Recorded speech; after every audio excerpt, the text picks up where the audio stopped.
Lockdown में कुछ लोग तो अपनी तरह तरह की तस्वीरें खींचकर डांस वीडियोस बनाकर सोशल मीडिया में डाल रहे थे, तो कुछ हाल बेहाल परेशान सड़कों पर अपने घर जाने के लिए बेताब घूम रहे थे। इतना विरोधाभास क्यों?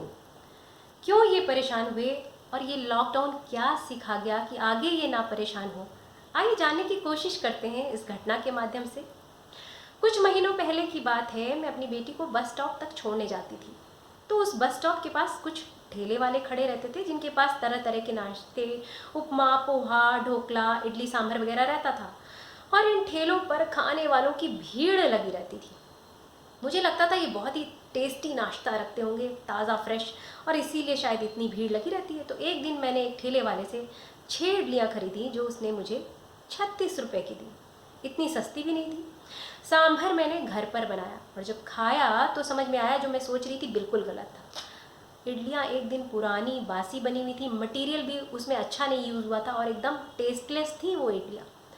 मुझे ये समझ में आया कि जो लोग सुबह 8 बजे ऐसा रद्दी नाश्ता कर रहे हैं, मतलब वो अपने रूम पर खाना बनाते ही नहीं, उनके रूम में खाना बनाने की व्यवस्था ही नहीं है। क्योंकि सुबह सुबह तो इंसान सबसे ज़्यादा रिलैक्स्ड होता है, रिफ़्रेश्ड होता है, उस समय नहीं बना रहा है तो मतलब बनाता ही नहीं। तो जब लॉकडाउन लगा तो ये ठेले वाले चले गए। अब सरकार ने कहा कि हम खिलाएंगे। सरकार उनके घर में तो खाना पहुंचाती नहीं। सरकार कहाँ खाना दे रही है, वो कहाँ जाए? ये लोग सबसे ज़्यादा परेशान हुए। इनमें स्टूडेंट्स भी थे, मिडिल क्लास फैमिलीज़ के वो बच्चे जो 15,000 20,000 की नौकरी करने के लिए बड़े बड़े शहरों में जाते हैं, वो भी थे। ये सबसे ज़्यादा सड़कों पर निकल निकल कर आए अपने घर जाने के लिए। हमारे यहाँ होता क्या है कि माएँ बच्चों को बचपन से बिठा बिठा कर खिलाती हैं, और जब बड़ा हो जाता है, बच्चा दूसरे शहर में जॉब करने के लिए जाता है, तो ज़्यादा पैसे अगर उसे नहीं मिल रहे हैं तो ना वो अपने लिए मेड रख सकता है, और वो बाहर के खाने पर डिपेंडेंट रहता है, क्योंकि नई नौकरी का स्ट्रेस, ऊपर से जो काम उसे आता नहीं उसका टेंशन वो कैसे ले।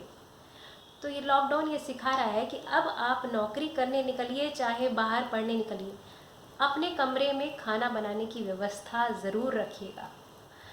अगर वो व्यवस्था होती तो शायद आप इतने परेशान नहीं होते। सिंपल दाल चावल भी बनाकर इंसान अपने पास खा ले तो वो इस रद्दी सस्ते नाश्ते से कहीं ज़्यादा टेस्टी और कहीं ज़्यादा सेहतमंद भी होगा, और आपके पैसे भी बचाएगा। दूसरा, मजदूर वर्ग। लोग उत्तर प्रदेश, बिहार से काम के लिए मुंबई जाते हैं, अहमदाबाद आते हैं। कितने पैसों के लिए? अगर मैं अहमदाबाद की बात करूं तो दिहाड़ी मजदूरी जो यहाँ पर है अनस्किल्ड लेबर के लिए 250 है या 300 मैक्सिमम। स्किल्ड लेबर को 450 या 500 भी मिल जाता होगा। अक्सर संडे को ऑफ रहता है और कभी काम रहता है, नहीं रहता है। तो मोटा मोटा अगर कहूँ तो ये 8,000 9,000 से लेकर 15,000 तक मैक्सिमम महीने का कमा लेते हैं। तो इसीलिए किराए का कमरा जो लेते हैं उसमें भी पैसा जाता है, शहर में खाना पीना भी महंगा है, तो कुछ इनके पास फैमिली के पास भेजने के बाद बचता नहीं है ज़्यादा। और ये लोग भी बहुत परेशान हुए अपने घर वापस जाने को। इन्हें लगा काम बंद हो गया, अब हम रूम का किराया क्यों दें, अब हम कैसे जिएंगे, कैसे खाएंगे। डर, पैनिक।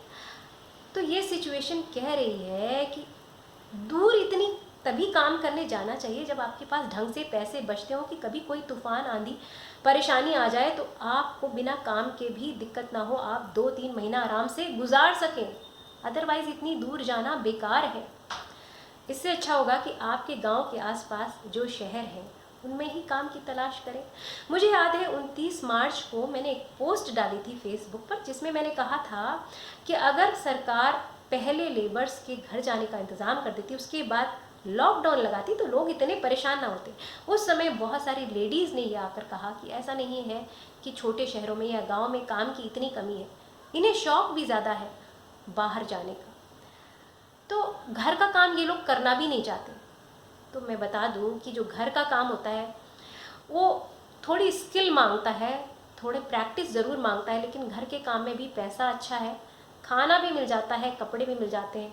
इतनी दूर आकर इतना परेशान होने से बेहतर है आप किसी काम को छोटा ना समझें, उस काम को करने में भी आप महारत हासिल करें, उसे अच्छे से करें, और वो भी आपको बहुत सारे पैसे दे सकता है अपनी ही जगह पर, अपने ही गांव में, अपने ही गांव के किसी शहर के आसपास। और ये सब आप सीख लें तो शायद आपको अगली बार इतना परेशान नहीं होना पड़ेगा। हर परिस्थिति कुछ अच्छा सिखा जाती है। ये लॉकडाउन भी कुछ अच्छा ज़रूर सिखा कर गया है। तो उम्मीद है मेरी बातें, मेरी कहानियाँ आपको अच्छी लगती हैं। अगर ये अच्छी लगी है तो इस वीडियो को लाइक करिएगा, शेयर करिएगा और मेरे YouTube channel Sonia Agarwal story teller को सब्सक्राइब ज़रूर करिएगा।